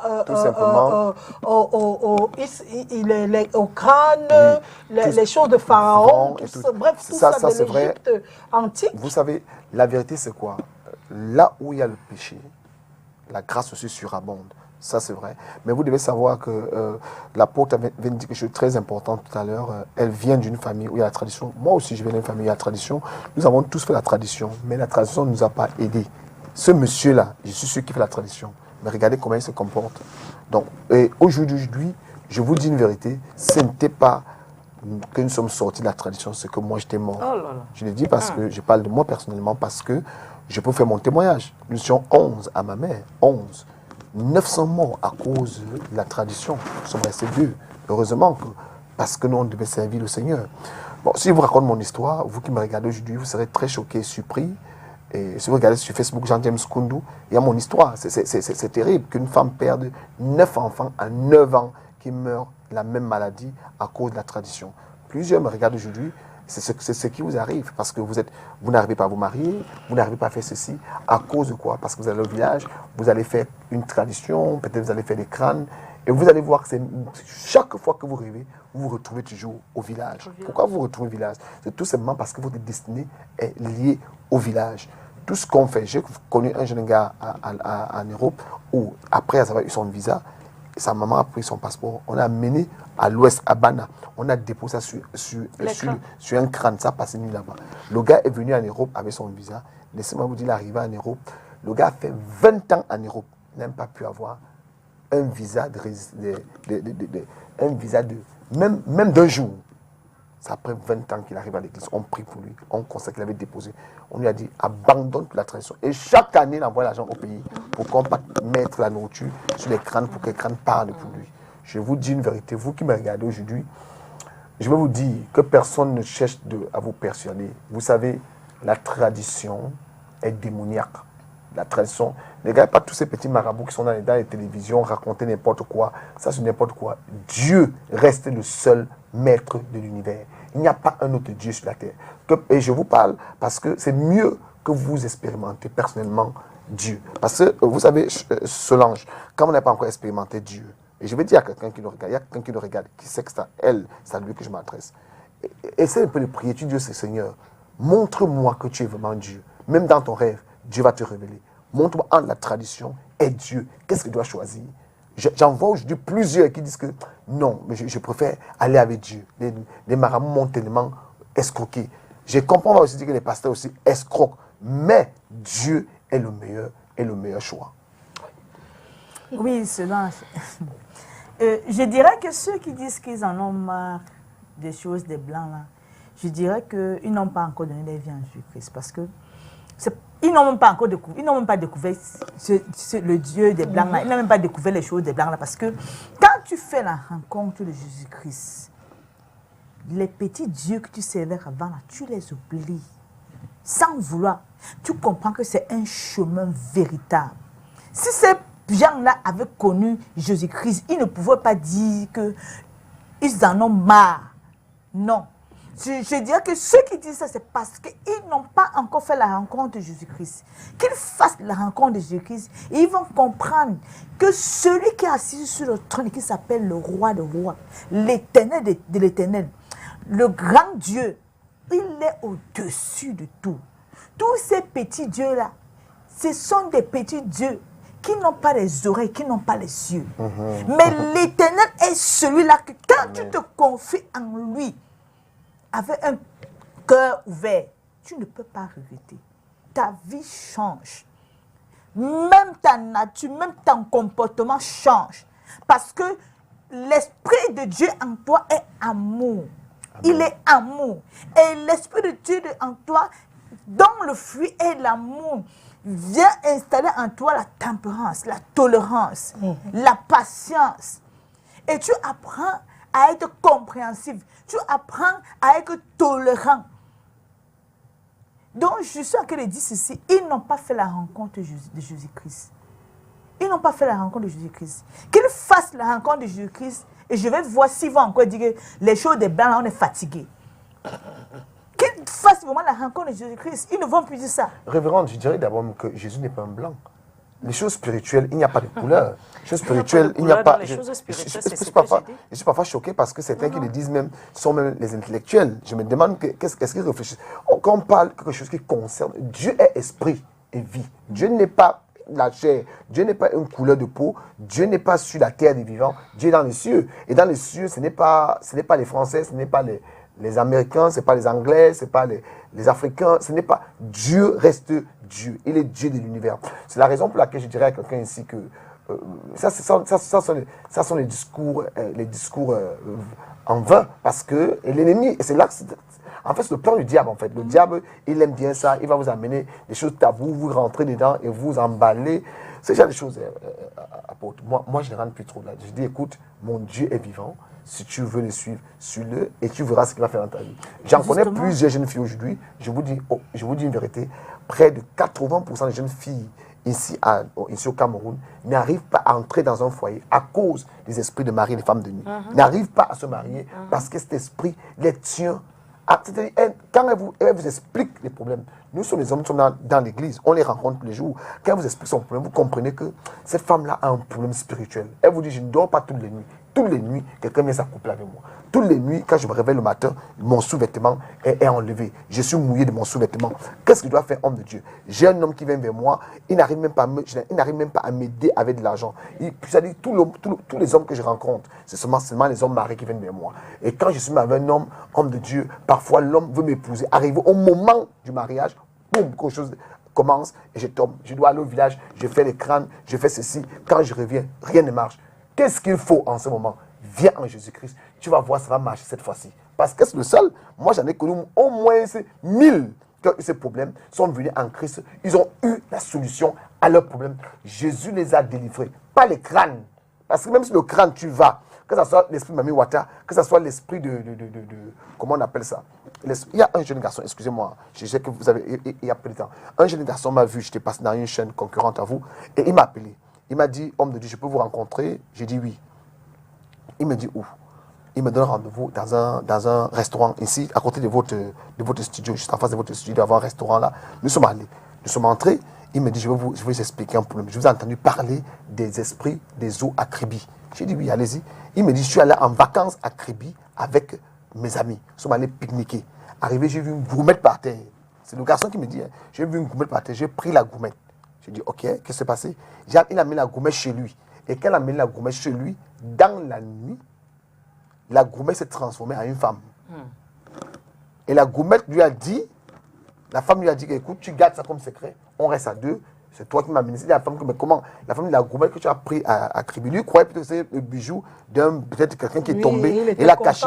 Et lui, il devait vendre. Il disait qu'il comptait aller vendre ça le lendemain. C'était l'or. Parce que ça brillait. Or, il a vu une femme qui était tendue sur son lit, comme ça, avec les cheveux noirs, une belle femme. Et puis, le bas, c'était le poisson. Donc, la femme, il a dit que non, qu'il ne peut pas accepter ça. Il a dit de ne pas accepter ça. Il a décidé maintenant de prendre la gourmette, aller jeter à Kribi. Et le gars est parti. Le lendemain matin, il a pris le premier car. Boum, il allait à Kribi. Il est arrivé, il a jeté la gourmette. Il est rentré à la maison. Dès qu'il rentre à la maison, il retrouve la gourmette sur la table. Bien sûr. Hein. Et il dit, c'est pas possible. Et ce soir-là, sa copine venait. La copine est venue le soir. Il a accompagné sa copine. Dès que sa copine a pris la moto, lorsqu'elle partait, elle arrive à la maison, on l'appelle, on dit la copine vient faire l'accident, elle est morte directement. Oh, la fille lui avait dit, tu arrêtes. Et lorsqu'il a été courir à l'hôpital, c'est l'enfant qui me dit, hein, jeune garçon, il n'avait même, je crois pas que le garçon avait 25 ans. Lorsqu'il est en train de monter pour aller en route, prendre une moto pour aller voir la fille à l'hôpital, on l'appelle, on dit que son papa a eu l'AVC. Et c'est grave. Il est paniqué, il sait comment il va faire. Il me dit, après ça, quand la dame est revenue, il a compris qu'il doit s'aligner. Il s'est aligné avec la dame. Il a commencé à vendre. Bon, je crois qu'il y a des choses que je ne dois pas dire ici. Il a commencé à vendre certains trucs ici. À quoi? On le connaît dans le milieu. Il a commencé à vendre certains trucs. Et il a commencé à aller à Dubaï. Il revient. La femme lui a dit, je te donne tout ce que tu veux, mais une seule chose, tu ne dois pas rentrer en contact avec une autre femme. Et il a commencé. Et aujourd'hui, c'est comment il est? Aujourd'hui, il joue les homosexuels. Oh, il me dit, il n'est pas homosexuel. Parce que moi, j'étais un peu mal à l'aise. Quand il causait avec lui, tout le monde au restaurant nous regardait un genre. Tu vois un peu. J'ai dit, mais le pasteur, lui, il est encore avec qui ça? Donc, elle faisait toujours les choses. Il faisait des choses, je ne sais pas si je peux appeler elle. Il fait les choses comme ça. Et puis, je dis, attends, Yel, voilà. Les Français appellent Yel maintenant. Les Anglais, il n'est pas elle. On l'appelle Yel. En France, c'est entré dans l'académie. Dans le dictionnaire. Dans l'académie française. Donc, Yel, bon, lui n'est pas Yel, il est il. Mais il fait ça. Peut-être il est devenu Yel, ça me dit. Il me dit, il fait ça juste parce qu'il faut qu'il couvre l'aspect là. Vous voyez? Et j'ai dit à cet enfant, viens. Pour que les femmes le fuient. Oui, viens, je vais prier. Parce qu'il a un peu de l'argent. Il a une boutique ici sur la rue Lacroix. Je dis, viens, on va prier pour toi. Dieu va se manifester. Voilà un gars qui croyait au crâne. Un gars qui croyait au crâne. C'est un gars américain qui croyait au crâne. Aujourd'hui, où est-il? Mais si j'ai dit qu'entre à l'église, cet esprit ne peut plus te suivre à l'église. Et il m'a dit, papa, j'ai compris. Et aujourd'hui, on est en train de le suivre. Donc je crois que les gens doivent comprendre que ce n'est pas tous les comportements, la majorité des comportements des Camerounais qui sont un peu des comportements qui ne tiennent pas. La Bible dit, l'apôtre Paul parle à Timothée. Il dit, tu vas au dernier temps, tu vas trouver que les gens seront ingrats. Égoïstes. Un but de leur personnalité. Amis de l'argent. C'est-à-dire, vous voyez quelqu'un, il n'aime rien, mais il croit qu'il est au-dessus de tout le monde. Il parle, même si vous êtes Paul Biya, disons, c'est la haute personnalité du Cameroun. Même Paul Biya ne parle pas mal aux gens. Non, non, pas du tout. Nous sommes d'accord? Même Biya, on n'a jamais vu insulter les gens. Même les ministres camerounais. Mais toi, tu te lèves, tu dis aux gens que tu connais. Même quand on voit même les hautes personnalités camerounaises, ils ne parlent pas comme ça aux gens. Ils ont leur façon de parler aux gens. Justement, quand la Bible parle que les hommes deviendront amis de l'argent, fanfarons, ennemis des gens de bien, on va justement retrouver ce reportage où une femme nous a prouvé qu'elle était vraiment amie de l'argent. On revient là-dessus. Elle a tué sa belle-sœur. Elle a tué sa belle-sœur et elle l'a découpé en petits morceaux. Elle l'a mis dans une valise. Elle devait vendre. On lui avait promis 4 millions si elle réussissait. Elle devait déposer le corps dans un cimetière et parce une dette de 4 millions et elle cherchait comment éponger cela. Regardons le reportage, on se retrouve et spirituellement, je suis sûre que vous aurez des choses à dire par rapport à cela. Voici Marie-France Mbia, 57 ans, dont les images effroyables du corps sans vie tournent en boucle sur les réseaux sociaux depuis ce matin, la montrant décapitée. La scène se déroule dans un hôtel au quartier Biémassi, dans le 6e arrondissement. La meurtrière présumée, sa belle-sœur, la nommée Désirée Beyanga, interrogée dans cette vidéo amateur par des éléments des forces de l'ordre, passe aux aveux. J'ai pris une chambre là, elles me font monter. J'ai monté avec nos biens, elles buvaient la plus grande, elle buvait la petite Guinness. Elle buvait le gin tonic. Elle est cassée. Elle a tapé la bouteille sur sa tête. Elle est tombée. Donc j'ai pris le début de le verre de la bouteille là. Elle s'appelait égorgée. Une fois égorgée, elle morcelle le corps le lendemain à l'aide d'une machette et le transporte dans une valise. C'est en sortant de l'hôtel qu'un employé trouvant le colis lourd et suspect alerte ses collègues et la dame est interpellée. Selon ses explications, endettée de 4 millions dans son village Elokbatindi par Kribi, elle aurait commis son forfait suite à une promesse de 500 millions de francs CFA faite par un inconnu qu'elle dit avoir rencontré sur Facebook. Il y a près de 4 ans que je suis endettée. Et donc, j'ai contacté un monsieur là, sur Facebook. Il dit que j'ai trop de problèmes, je me dépêche depuis 4 ans. Je fais un petit commerce, mais ça ne doit pas là, je ne peux plus rembourser mes dettes. Quand lui et moi, on communique, je fasse nos conversations, il n'a même pas son numéro. Le monsieur là s'appelle. Je ne l'ai jamais vu. Donc il m'a dit que dès que je fais ça, je vais n'importe quel cimetière, je dépose le corps, je filme. Sur la toile, le journaliste Sylvestre Zangaou s'est dit meurtri par le décès tragique de sa tante, dont le corps a été conduit à la morgue de l'hôpital central de Yaoundé. La présumée meurtrière est en exploitation à la compagnie de gendarmerie de Yaoundé 3. Nous sommes de retour sur le plateau. Je commence par apôtre Mirabel. Oui, qu'est-ce que les gens ne feraient pas pour l'argent? Déjà, la Bible est claire là-dessus que l'amour de l'argent, c'est la racine de tous les maux. On n'a jamais dit que c'est l'argent, c'est l'amour de l'argent, en fait. Parce que quand nous voyons aujourd'hui les gens arriver à ces extrémités, quand elle a entendu, je ne sais pas, 50 millions, 500 millions, elle a vu tout de suite qu'elle peut vendre tout un village pour avoir les 500 millions.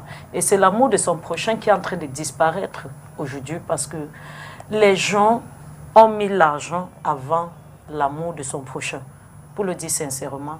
Et c'est l'esprit des derniers temps. Pour être sincère, nous allons de violence en violence et des choses inexplicables. Parce qu'aujourd'hui, le monde des ténèbres influence par la séduction. La séduction, elle se voit tout de suite comme ce qu'elle peut réaliser avec 500 millions. Elle ne voit pas les vies qu'elle va enlever au détriment de ces 500 millions.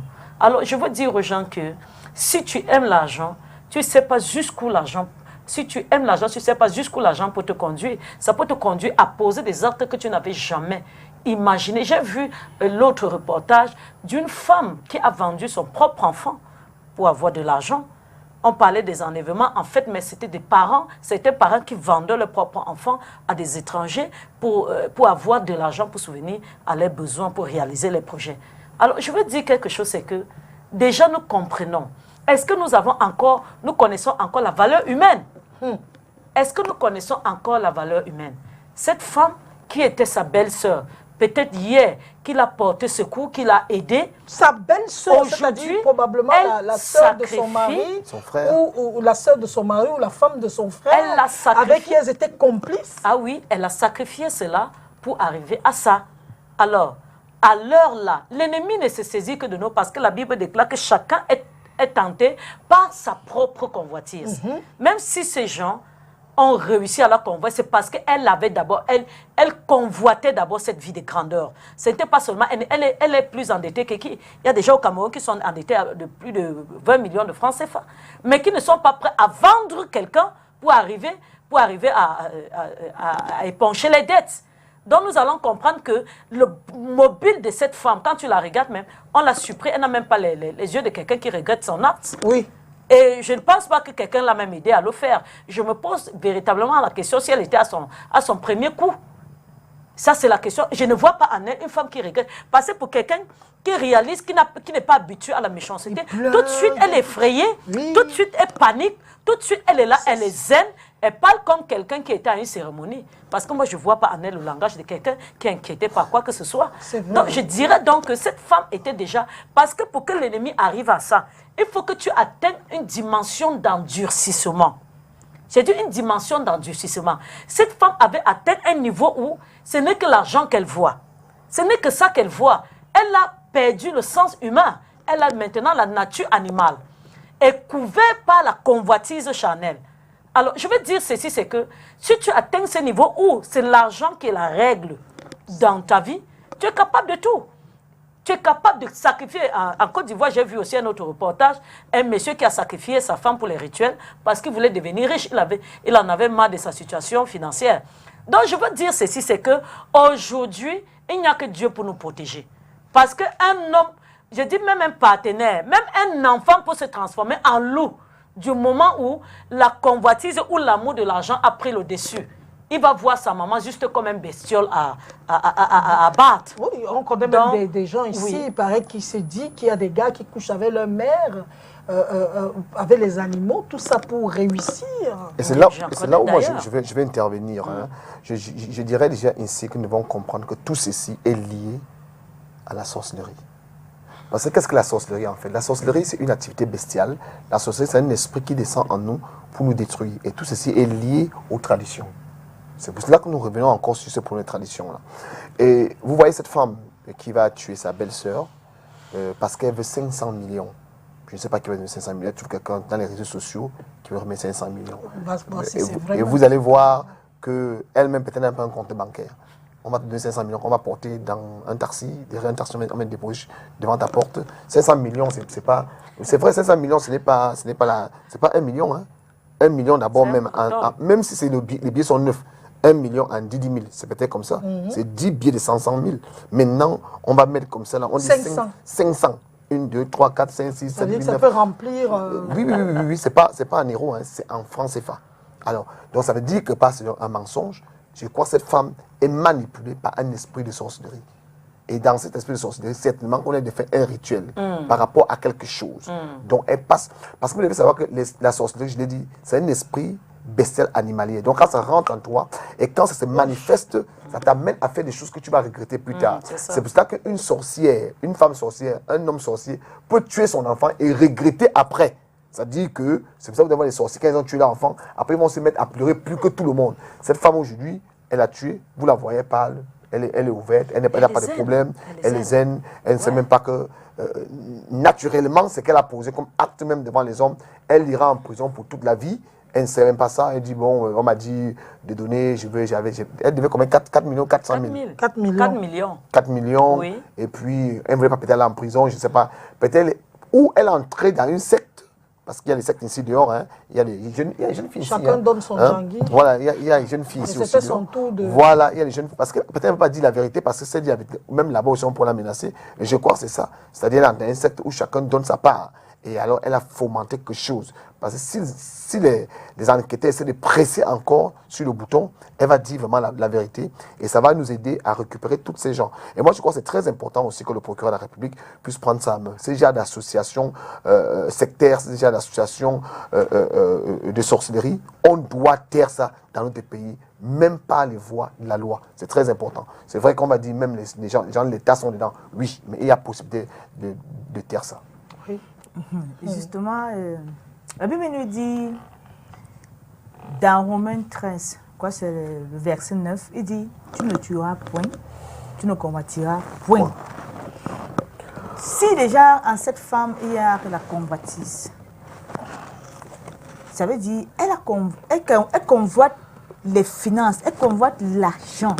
Même si elle avait les problèmes d'endettement, même s'il y avait les problèmes d'argent qu'elle avait, cela ne peut pas la pousser à aller tuer quelqu'un. La Bible dit, si tu es dans je crois que c'est 1 Jean 3, il dit, si tu restes, celui qui reste son frère ou sa soeur est un meurtrier. Et la Bible dit, tu aimeras ton prochain comme toi-même. Si toi tu t'aimes toi-même, tu ne peux pas aller tuer ton prochain. Si tu parviens à tuer ton prochain, ça veut dire que toi-même tu peux te tuer. Ça veut dire que toi-même tu ne t'aimes pas. Tu ne t'aimes pas. Donc, elle est animée de la convoitise. Et d'autre part aussi, ça peut être aussi la jalousie aussi qui l'anime. Pourquoi alors elle a choisi plutôt sa belle-sœur? Pourquoi ne pas aller tuer son frère? Pourquoi elle a choisi sa belle-sœur? Elle peut être animée aussi de l'esprit de jalousie. Et nous voyons le cas de Abel et Caïn. Caïn a été animé de l'esprit de jalousie. Je crois que c'est dans Genèse. Genèse 4, si je ne me trompe pas. Caïn a été animé de l'esprit de jalousie. Il a dit, mais pourquoi c'est toi que Dieu a lancé un regard sur toi, Abel, mon frère? Ok, à cet effet, je vais te tuer. Donc, c'est pas aujourd'hui qu'on voit le meurtre, on voit les meurtres même déjà dans la Bible. C'est la raison pour laquelle, dans le commandement de Dieu, Dieu peut dire, tu ne tueras point. Et en ce qui concerne les 7, ce sont des choses de ténèbres. Tel que Galates 5 dit, il y a les sectes, il y a la magie, il y a la sorcellerie. Il y a des personnes qui sont entrées dans les sectes et on a besoin des sacrifices pour faire les rituels et tout. Sincèrement, si tu m'écoutes et que tu es entré dans ce genre de choses-là, la Bible dit, l'apôtre Paul pouvait dire, ceux qui font ce genre de choses, je vous assure, n'entreront pas dans le royaume des cieux. Ils n'entreront pas dans le royaume des cieux. Donc si tu es, il y a la jalousie, il y a les sectes, il y a la magie, il y a bien d'autres. Ça c'est dans Galates 5. Il dit, si tu fais ce genre de choses, tu n'entreras pas dans le royaume des cieux. Donc toi qui m'écoutes, et que est-ce que tu es animé d'un esprit de jalousie au point, la Bible a dit, celui qui reste son frère est un meurtrier, parce que quand tu détestes ton frère, tu es capable de le tuer, tu es capable de l'assassiner, tu es capable de finir avec lui, parce que quoi, tu ne l'aimes pas. Donc il faudrait que nous puissions développer aussi l'amour en nous. Mais est-ce qu'on ne va pas rentrer, je vous pose la question à tous les trois, d'abord à Paul Mirabel, est-ce que ce n'est pas le fait aujourd'hui que comment est-ce que je veux dire, les choses matérielles sont mises en avant, j'ai le dernier iPhone 6, j'ai la dernière chaussure, j'ai la dernière voiture, on voit sur les réseaux sociaux, les fantadistes, les gens qui étalent leurs richesses, qui font ça, et c'est tout ça aujourd'hui qui crée les convoitises, qui amène les gens à devenir fous, parce que chacun veut absolument être riche pour qu'on parle de lui aussi. Oui, derrière tout ça se cache un esprit.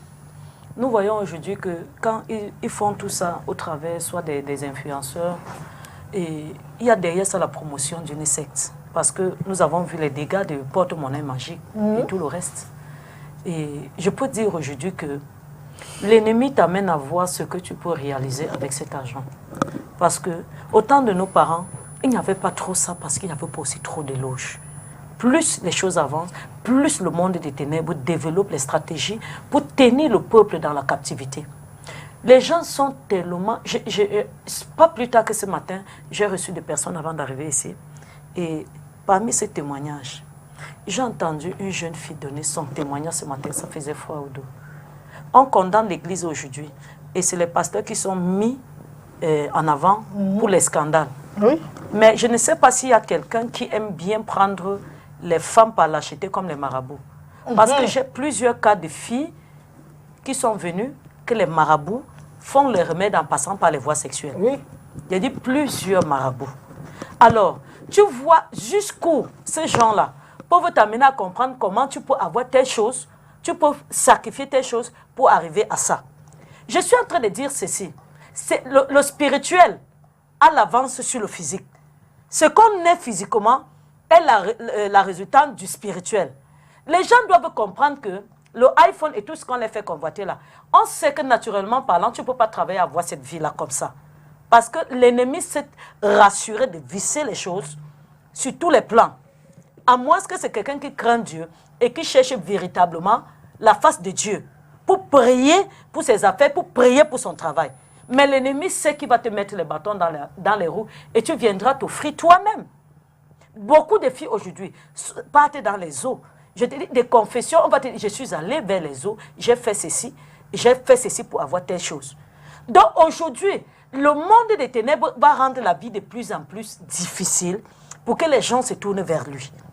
Parce qu'un jeune qui n'arrive pas à s'offrir une vie, on n'est même pas au niveau du iPhone, même pour avoir un téléphone Android, même pour avoir, ne serait-ce, tu commences même à payer un loyer, après tu ne peux plus payer. Et ton ami va te dire, mon gars, tu es en arrière. Je me rappelle de l'une de mes filles spirituelles, elle est venue me voir et me dit que sa copine a dit, mais pourquoi tu fais ça? Les églises pentecôtistes te perdent le temps pour rien. Viens, on va faire un toit idéal. C'est le monsieur là qui a changé ma vie. Viens, on va aller faire tel rituel là-bas. On va juste, ce n'est même pas beaucoup, l'argent, ce qu'il demande n'est pas beaucoup. On va faire ce rituel et ça va te rendre riche. Ce monsieur, c'est lui qui a changé ma vie. Viens, on ira là-bas et on va faire ça. Mais à l'église, Dieu est là. Ils ont ce lardage que Dieu est lent. Dieu ne donne pas rapidement. Donc, c'est ça. Et alors, pour avoir la vitesse financière dont ils ont besoin, il faut donc passer par toutes ces choses. Voilà. Donc, je veux que les gens comprennent parce que c'est le slogan, que Dieu est lent. Avec Dieu, tu n'arriveras pas rapidement. C'est le slogan qu'ils ont dehors. Maintenant, la voie la plus rapide, bénédiction, il faut tendre la main aux loges. Tu te couches avec 50 francs en poche, tu te relèves le matin avec 500 millions, voire, je ne sais pas, 1 milliard de francs CFA, que tu n'as pas fourni selon eux les efforts pour avoir, qu'il a juste suffi que tu sacrifies ta mère, tu sacrifies ta petite amie, que tu sacrifies ton fils que tu aimes bien. En fait, un sacrifice, on te dit, tu auras plein d'autres enfants. Donc, c'est un peu ça. Donc, je veux amener quelqu'un, personne n'est épargné, évêque. Parce que même nous, les serviteurs de Dieu aujourd'hui, d'autres te diront que même ta façon de servir, Dieu ne va pas te faire prospérer rapidement. À moins que tu passes chercher le nganga, je ne sais pas, miracle, ça va t'aider à développer rapidement les choses et puis ça va te donner ce dont tu as besoin. Mais sinon, que si tu veux rester dans ce système, tu n'auras pas rapidement de l'argent. Donc, à tous les niveaux, on est tenté. Mais c'est à chacun de prendre la décision de chercher la face de Dieu. Et la Bible déclare que Dieu est le rémunérateur de ceux qui le cherchent. Donc, pour dire que c'est l'adage qu'ils ont que non, il faut, avec Dieu, on n'aura jamais le iPhone. Est-ce que les serviteurs de Dieu, les enfants de Dieu n'ont pas le iPhone? Ils ont le iPhone. Ils craignent Dieu. Ils n'ont pas mis la main dans ces choses, mais ils ont prospéré, néanmoins. Parce que Dieu rémunère ses serviteurs. Voilà. Dieu continue à bénir. Amen. Dieu continue à bénir. Et je dirais que j'ai dit même avant le iPhone, avant même les réseaux sociaux, tout ce qu'on présente, les gens continuent à faire cela. Bien sûr. Et moi, je pense que c'est le diable. Tous c'est l'ennemi. C'est l'ennemi qui se manifeste par ce genre de comportement.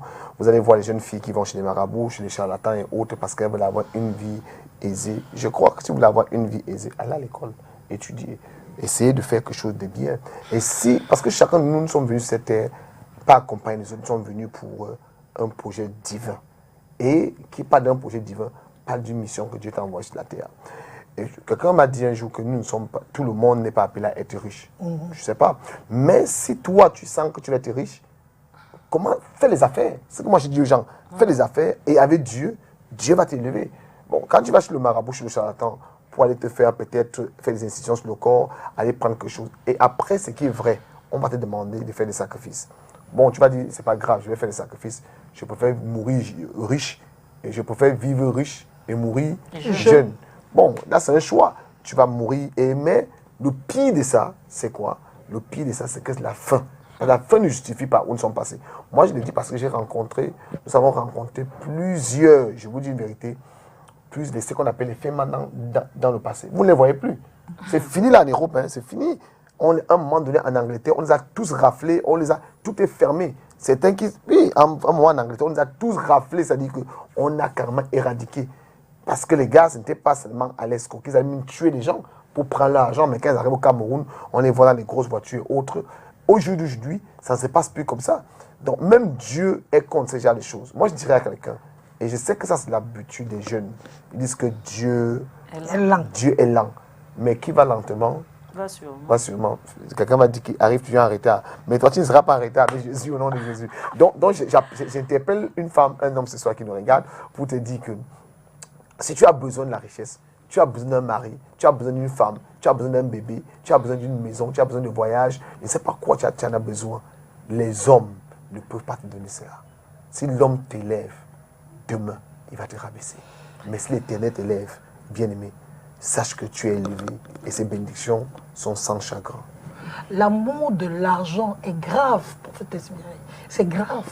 C'est très grave. Oui. Cela, je reviens un peu sur ce qu'on t'a de parler là. Tout ça, c'est plus la convoitise. Et la Bible nous dit, ne convoitez point. Et la Bible nous dit dans Romains 12, ne vous conformez pas au siècle présent. Ne cherche pas à faire parce que tu vois les autres font. Ne cherche pas forcément à avoir ce que... Parce que parfois, celui que tu vois qui a ici, les grands téléphones, les grosses voitures, parfois si tu entres en profondeur, tu vas voir que la vie qu'il mène est une vie louche. Et on a vu des personnes qui sont entrées dans les sectes parce qu'il avait les longs yeux, parce qu'il convoitait, parce qu'il a vu dans son frère, sa soeur a eu des grosses ici et il veut aller voir comment est-ce qu'il fait pour avoir cela. Et il se retrouve d'entrer dans la secte. Et la Bible dit, recherchez premièrement le royaume des cieux et tout le reste vous sera donné par-dessus tout.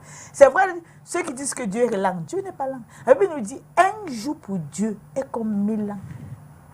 Elle dit, si tu as une journée, il est capable de te donner tout ce que... Tu as attendu pendant 20 ans. Ça veut dire que tu as pris ton temps, 1 an, 2 ans, 3 ans, 5 ans. Tu demandais, c'était dur, c'était difficile. C'est vrai, même si tes amis t'ont dépassé.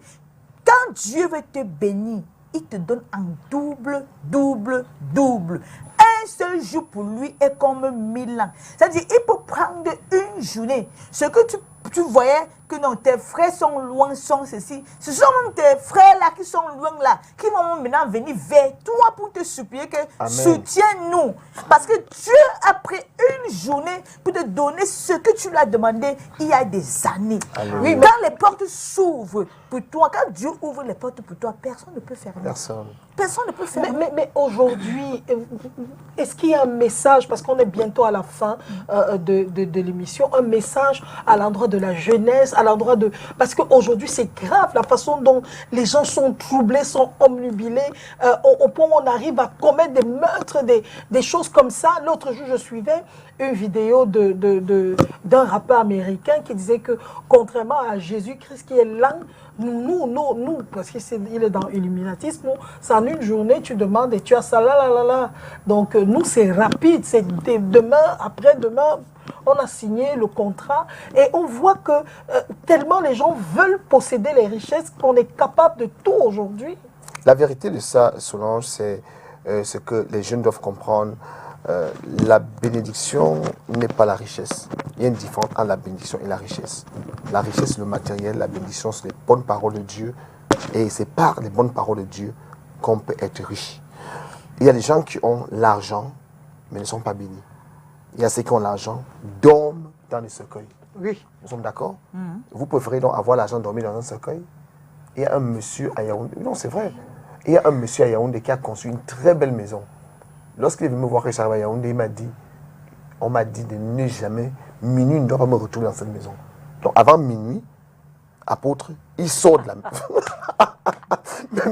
mais le diable est méchant. Hein? Le diable est méchant. Tu construis ta belle maison, et à minuit, tu dois être hors de la maison. Mais apôtre, quand ils parlent même des histoires, ils parlent plus de l'argent. Est-ce qu'ils disent le prix à payer? D'autres ne feront jamais d'enfants. D'autres sont appelés à ne même jamais se marier. Et il a sa maison à minuit, il doit être hors de la maison.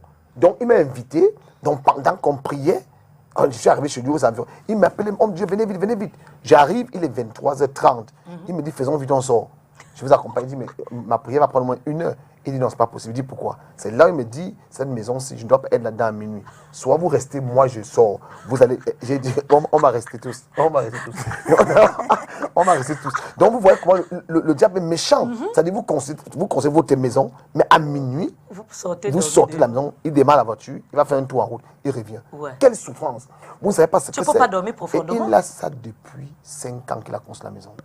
Depuis 5 ans qu'il a construit cette maison. Il a ses enfants et sa femme. Il est marié, hein. Un homme respecté au Cameroun, je vous dis c'est un homme respecté au Cameroun, mais si vous voyez la maison, c'est immense, avec la piscine à gauche, la maison, mais minuit, il doit être hors de la maison. Il y a les gens qui vous disent que je préfère ça mieux, au moins j'ai goûté à là, les gens m'ont respecté parce qu'on a mis aujourd'hui la richesse en avant. Ça veut dire qu'il commence à vivre l'enfer sur cette terre de vivants. Très clair. Et ceux qui nous regardent le savent que je préfère rester comme ça, avec ma petite vie. Parce que regardez-moi, bien-aimé, vous savez, il y a des gens qui passent en route là, dans les belles voitures, mais ils veulent être à votre place. Très clair. Lorsqu'ils vous regardent, ça ne sert à rien.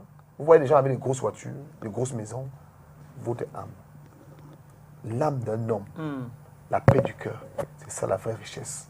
Rentrer chez toi à la maison, trouver tes enfants qui peuvent aller. Tu as la grâce que les enfants peuvent aller à l'école en ce début d'année. Ton mari peut avoir la paix, il rentre du travail, il n'est pas blessé, pas d'accident. Nous devons rendre gloire à Dieu.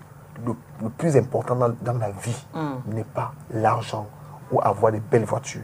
Le plus important, c'est d'avoir la paix entre les uns et les autres, l'amour. Et c'est pour ça que Jésus est venu. Juste l'amour. Et le reste là, Dieu va nous donner ça après. Absolument. En tout cas, merci beaucoup pour cette émission. Je pense que cette émission aura pour rôle aujourd'hui d'édifier les Camerounais. Merci beaucoup à Paul Mirabel, ça faisait longtemps, merci. C'est moi qui vous remercie. Merci également, prophétesse Mireille, c'était magnifique. Évêque, toujours un plaisir de vous écouter. Je pense que le message est passé, ce qu'on voulait aujourd'hui, que les gens comprennent qu'au-delà de ce qui arrive aujourd'hui dans ce pays, il y a des solutions les plus simples. C'est de s'accrocher à Dieu, parce qu'il est l'alpha et l'oméga, il est le commencement et la fin. Et c'est lui le boss de tout, comme je dis souvent. C'est Papa God, c'est lui qui est à la tête de tout. Et il dépasse tout. On se retrouve la semaine prochaine, on parlera d'un autre sujet. En attendant, je vous remercie et je vous prie de rester connectés sur les programmes d'STV qui se poursuivent. Bon week-end à vous, bon samedi. Au revoir.